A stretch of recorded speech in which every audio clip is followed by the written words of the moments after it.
So with these ideas, I thank Prof also. No, I'm sure that you know what this photograph is. So thank you very much. I'm also thankful to the organizers for giving this opportunity, and I'm also thankful to all the audience here listening to me. So you can also critically tell me also later on, if not now, what I need to change in this. So thank you very much. Thanks a lot. Thank you very much, sir, for this wonderful presentation and imparting the knowledge to us. Now I would like to welcome Colonel Ashrafuddin from Bangladesh. Please, sir.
Pen drive किसमें sir?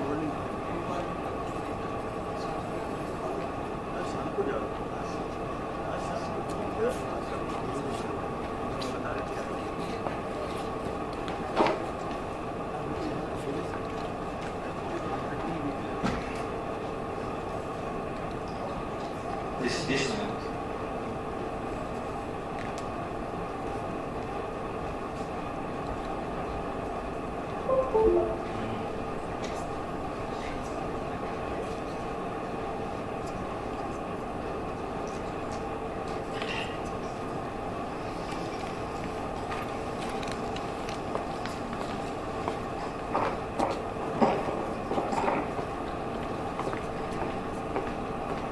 Ladies and gentlemen,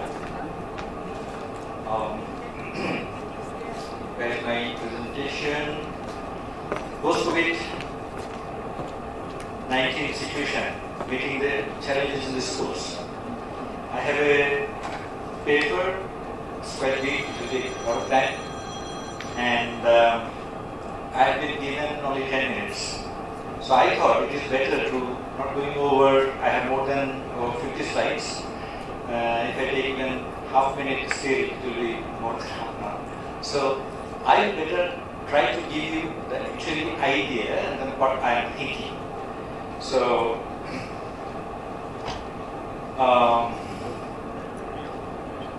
well, I am the advisor of Policy Research Center, and I'm a founder. Now, as an introduction, I will say that actually COVID has created a problem for us.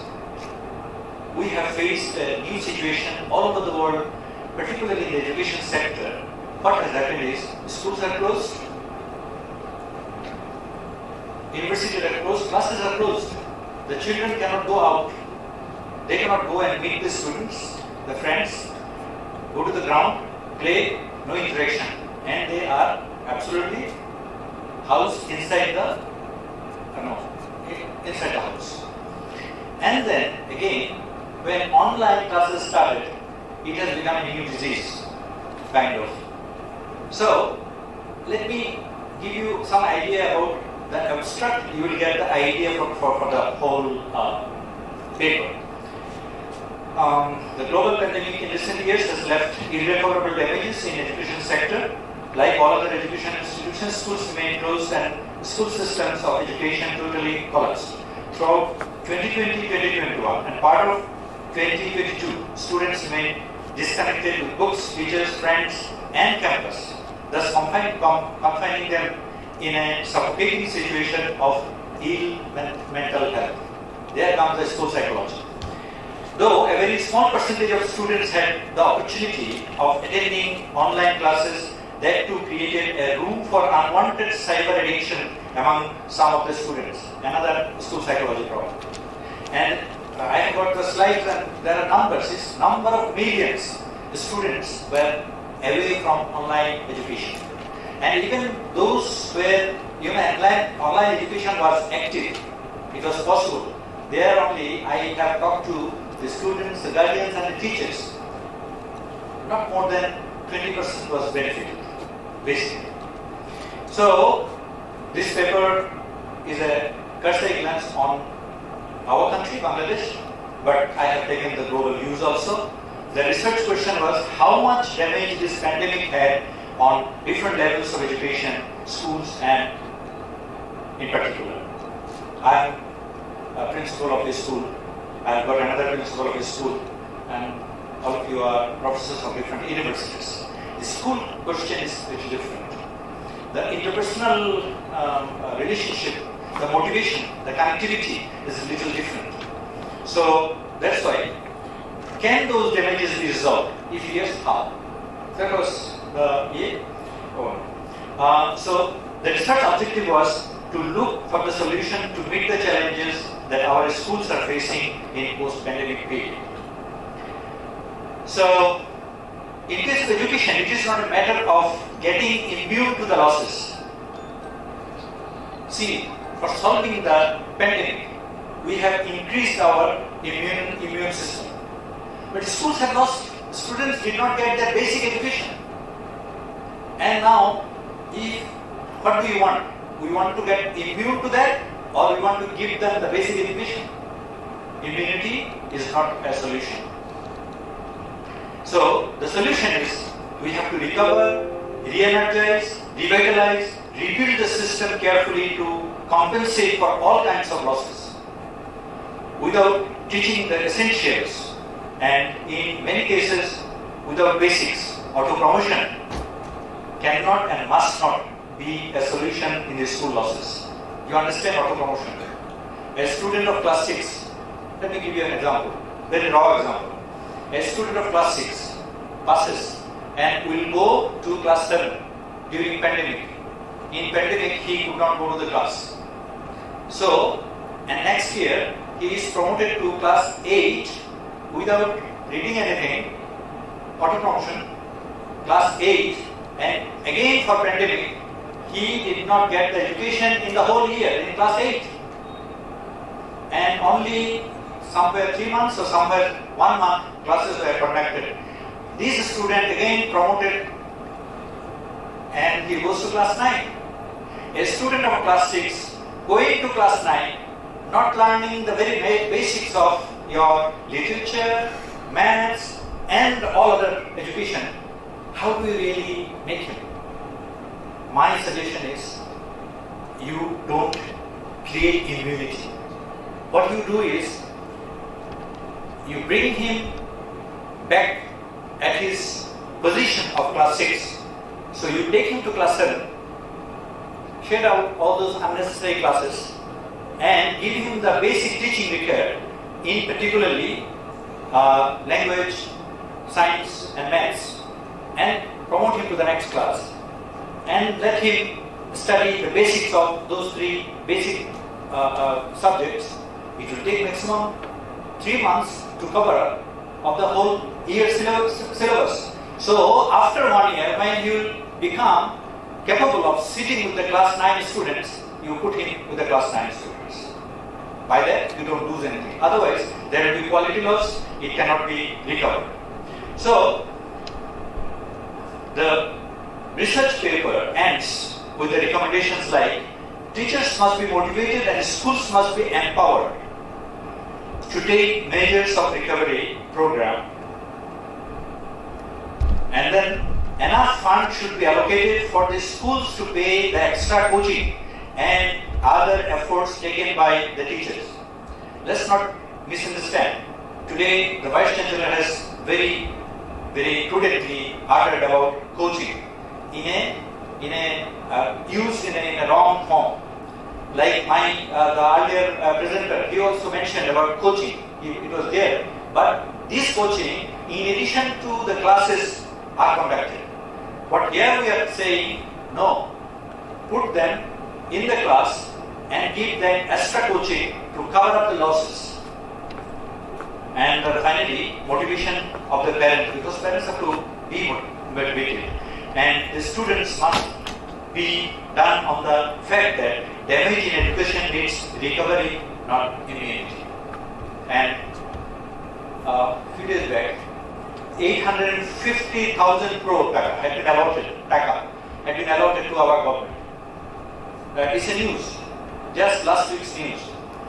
And then the report elaborates how they are going to use it. They will buy furnitures, they will buy computers, they will do this thing, infrastructure development. Oh no, please, God help. You got to pay to those who are working, the teachers.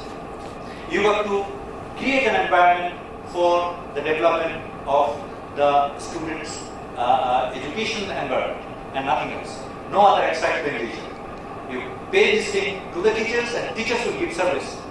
Don't ask the teachers to be too patriotic and give service without payment. Yeah. So, okay. So, the unique kind of unity of the nation is essential here on this case to recover the school losses. The individual citizen, the civil society and the state, they must understand that they have to work together. No criticizing, no politicalization. So, literature review, research objective, research methodology, so worldwide damages due to pandemic, you all know about it. It has come. There are a lot of studies by UNESCO, by the World Bank. So global shift to remote learning, but again, remote learning is not always the solution. It has at the end neither teachers nor the students felt comfortable or confident offering the online classes or learning virtually from their homes. I have my friend Kaguna here is here, Dr. Kaguna is here, Dr. Parvati is here. We had been every week we were meeting over the webinar, but that meeting and today's meeting is absolutely different. Though it is very costly, painstaking, but then this is the real meeting. So, and then global humanitarian overview. So, situation in Bangladesh, terrible situation. People in the cities, that too 15 to 20% only got online education, and teachers were taking a lot of pain, preparing the YouTube contents and loading it and trying to conduct the students. But the students, when you conduct the class, they are in front of you. Even then, you got to really be careful about their attentiveness. And when you are online, I may God help their attention, their achievement. So these are the realities and then challenge. Of course, the whole thing is a challenge, and the approach the World Bank has studied. Actually, any type of study or on-ground research will not help. Help is only one way. Teacher will stand, the student will be in front, teach them the very basic thing, very raw. There is no rocket science about it. So, post-pandemic recovery, my 10 minutes have gone. It would have been very good if I could have told you all the results, and beneficiaries are generations. Actually, we cannot afford our generations to become ill-educated or illiterate. I mean, our children are very smart, and particularly in this age, they are much more mature than we are. We got to give them the right atmosphere. Pandemic has come as a challenge. Let us stand up to defeat the pandemic and go and follow the right approach to. So conclusion is to materialize our dreams of coming out of the great losses. A unique kind of unity of the whole nation is essential. I don't want to repeat the things. Thank you very much. It would have been wonderful if I could have shown you all the things. But COVID-19 has taught us how vulnerable and helpless we are. You've got to understand. No boasting. Be docile, humble, and lead without greed. Best we can do is to help each other. Give your hand, extend your hand. We have to be resilient, stronger and confident. We firmly believe that saving the schools and the teachers will be the best way to help the students and the parents. Thank you very much.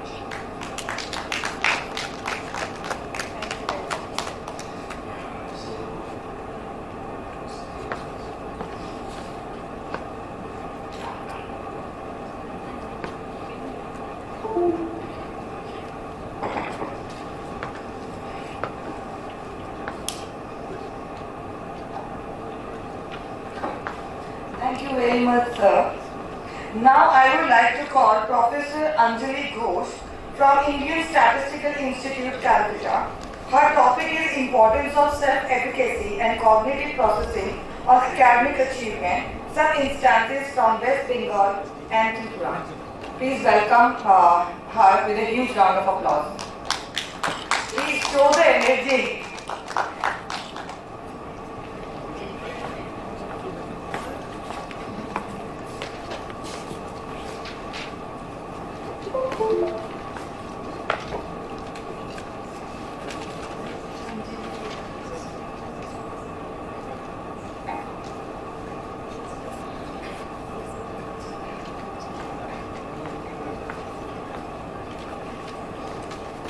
Good afternoon, everybody. Good afternoon, respected chairperson,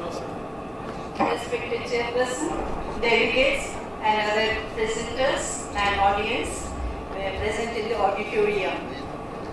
I am very much thankful to the organizers and Professor Panch Ramalingam for inviting me to give a lecture on this auspicious conference. My topic is Importance of Self-Efficacy and Cognitive Processing on Academic Achievement, some instances from West Bengal and Tripura. Actually, I have retired from my services. Before that, we were dealing with primary education in West Bengal and Tripura. In many cases, we have done district primary education program and total literacy campaign. So before starting the talk, I am saying some words of Swami Vivekananda. The only service to be done for our masses is to give them education, to develop their lost individuality. They are to be given ideas, their eyes to be opened to what is going on in the world around them, and then they will work out their own salvation. So we know that education is very important for a nation to build up and to progress. Scientific discoveries and technologies, advances can be all around for development of a society. Education helps an individual to develop his thought, expression and action. So all-round development of a physical and mental development of an individual, it is desired to develop one's talents and skills. So all of have spoken about this national policy of education. This national policy of education, that annual status of education report which has been come out in 2023 January, it says that only 20% of class 3 students can read class 2 level text. It has decreased from 27% in 2018 to 20% in 2022. And class 5 students can read at least class 2 level text. This has also decreased from 50.5% to 42.8%. And in West Bengal, this situation is even more backward because compared to some districts, though the enrollment figure has increased from all ages of boys and girls. This can be said about this COVID-19 pandemic effect. COVID-19 has brought about significant loss in the learning process. School closure and remote learning, online classes has caused significant loss in learning. Investment of this closure is more for more period of time, and this has caused significant learning losses. The national education policy about which everybody was talking about in the morning and now also gives emphasis on foundational skills, that is foundational skills of literacy and numeracy. It should focus on that. For very small children, time and attention need to be paid as they did not have exposure to preschool, because those who have been admitted in class 2 or class 1, they didn't have exposure to pre-primary classes. Time and opportunity to develop appropriate physical, socio-emotional, cognitive, pre-math and language school should be given. So foundation skills on literacy and numeracy of this National Policy of Education of 2020 has given more emphasis on this FNN.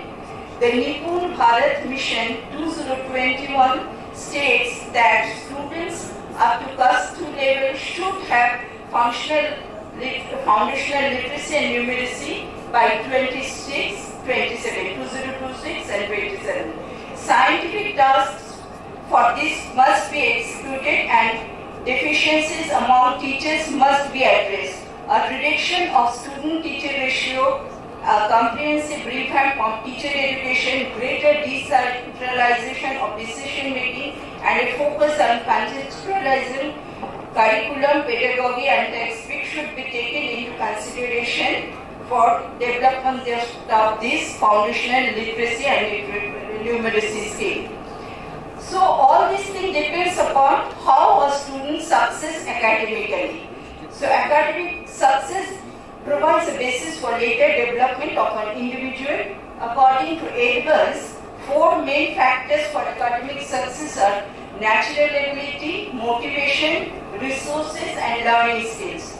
So all of us are good at something, naturally good at something, and we want to do that. We are naturally good at what? But some other things on which we are not good, we have to give emphasis on that. And here the question of motivation and learning skills and resources come.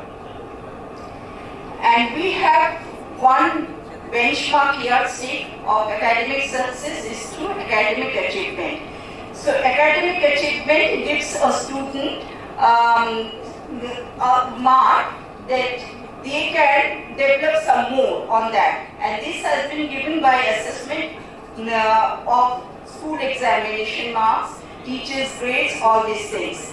These mark-based assessments are not always similar for all schools or all boards, but it gives a assessment of the scenario for the students to develop. And dynamic classroom fosters learning experience, and teacher also shared guidelines, so this is a basis for quality education. Another is that small classroom sizes is very good. If there are small classroom, teacher-student ratio is small, the teacher can give particular attention to the student and they can develop their creativity and they can also share their experiences. Social relationships of peers also play a role in school success. Can you conclude, madam, please? Huh? Make a conclusion. Okay. Then I give some instances from the research studies that we have done in West Bengal and Tripura, that is on self-efficacy and academic achievement. Self-efficacy is an important factor that resides within the individual, and it says how a student can say that how they are able to do that task. On this we have done several studies in Indian Statistical Institute, in one study, it has been found that the students, their reading comprehension and arithmetic can be predicted by their self-efficacy judgment. For this, we have done on these siblings also, that if there is brother and brother reading in a school or sister, how their efficacy level is related with their academic achievement in reading comprehension and arithmetic. It was also found that it is correlated significantly and positively. These results I am not going to elaborate. And then we have done on cognitive processing, that is past, planning, attention, simultaneous and successive processing, which is a measure substitute for IQ test developed by Das et al. They say that if we plan a thing very quietly, then we can do a task better. So this is a cognitive assessment system, one task that has been developed. It was also given on some students of Tripura and West Bengal, and we found that there is significant difference between boys and girls of Tripura regarding planning, and in boys and girls of West Bengal with arithmetic and reading comprehension. Here girls scored somewhat better than the boys. And region and subculture was found to have some significant effect on their performance. This relationship we have distributed here. And one more study we wanted to know whether word series, that is pronouncing a word or sentence repetition, affects one achievement. It was also found that if the test is given in one's mother tongue, then the correlation is high, other than in own languages. It was found, developed by Das et al., that past reading enhancement program, that is pre and post reading difference, indicated that if this training is given, the difference between the learning level is reduced. So it can be said that self-efficacy and cognitive processing can be improved for one's academic achievement. So our theme is sustainable development of the schools. How can they develop? So we know that the students have to make some big goals so that can sustain. So in the light of that, we can say that we can take SMART goals. SMART goals, S is represents specific, M is for measurable, A is attainable, R is relevant, and T is time frame. So our children should take SMART goals in their lives to pursue, and that will give them success in doing so, and that will be for their later life. Lastly, we can give a song of Abba, I Have a Dream, a song to sing to help me go with anything. If you see the wonder of a fairy tale, you can take the future even if you fail. Thank you.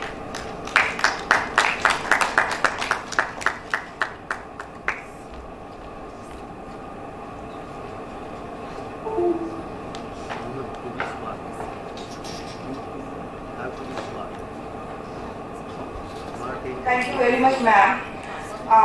I would like to inform all the presenters that we have limited time, and please try to stick to time limit.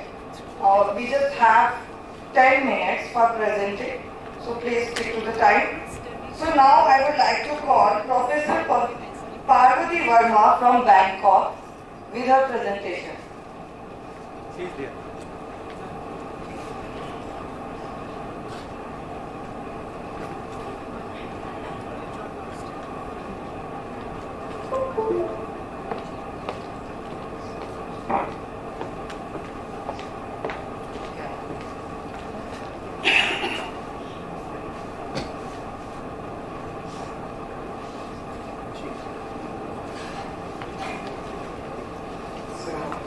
Let me try to be smart and try to finish it in 10 minutes.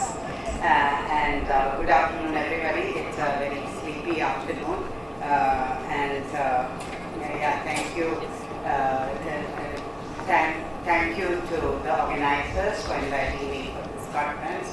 On behalf of Assumption University, Bangkok, I would like to extend my thanks and making a short presentation here on positive approaches to learning.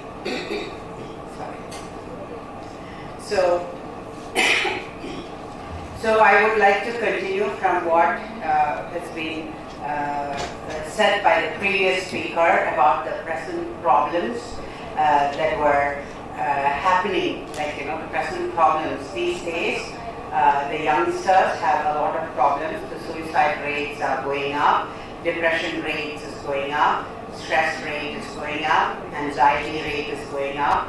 So how can we actually build our youth to become more resilient or to become more capable to live the future, right? So my idea here is to talk about the positive psychology intervention. Basically, our research is based on the positive psychology interventions and applying it in the school, incorporating it in the curriculum so that the kids, the present generation, will have those qualities which the old generation had. Right? So even though they are much advanced, but they are missing a lot in their character, in their personality, in everything. Okay, so I'm trying to make it quick. So what is positive education? By positive education, you are imparting education with traditional skills, not only for knowledge, but also for